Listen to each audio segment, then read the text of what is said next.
বৃষ্টি হচ্ছিল, সেটাই যেন ভালো ছিল। খালি খালি ব্যাটিং করতে নেমে বিরাট কোহলির দেশ সম্মান গেল। হ্যাঁ দর্শক, প্রীতি জিন্তার দল আরও একটা জয় তুলে নিয়েছে, তবে সেটা রয়্যাল চ্যালেঞ্জার্স বেঙ্গালুরুর বিপক্ষে।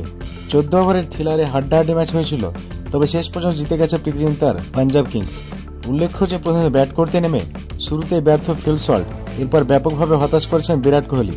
3 বলে 1 রান আসে এই ব্যাটারের ব্যাট থেকে। পরে লিয়াম লিভিংস্টন এবং কুনাল পান্ডিয়ারাও ছিল ব্যর্থ। তাই তো মাত্র 33 রানের মধ্যে 5 উইকেট হারিয়ে ফেলে রয়্যাল চ্যালেঞ্জার্স বেঙ্গালুরু এবং শেষ পর্যন্ত 95 রানের মধ্যে থেমে যেতে হয় তাদেরকে। আর এই 95 রানও হতো না যদি না টিম ডেভিড শেষ পর্যন্ত 26 বলে 50 রানের সে অসাধারণ ইনিংসটা না খেলতেন।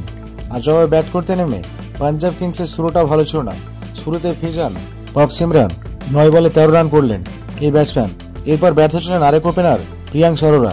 শ্রেয়স আয়ার এবং জস ইংলিশের মতো ব্যাটসম্যানরাও সুবিধা করতে পারেনি, তবে টার্গেটটাই খুব কম ছিল রয়্যাল চ্যালেঞ্জার্স বেঙ্গালুরু। তাই তো শেষ পর্যন্ত নেহাল এবং মার্কাস স্টোয়নিস মিলে দারুণভাবে ফিনিশ করেন এবং পাঞ্জাব কিংসে 12 ওভার 1 বলের মধ্যেই জয়ের বন্দরে পৌঁছে দেয়।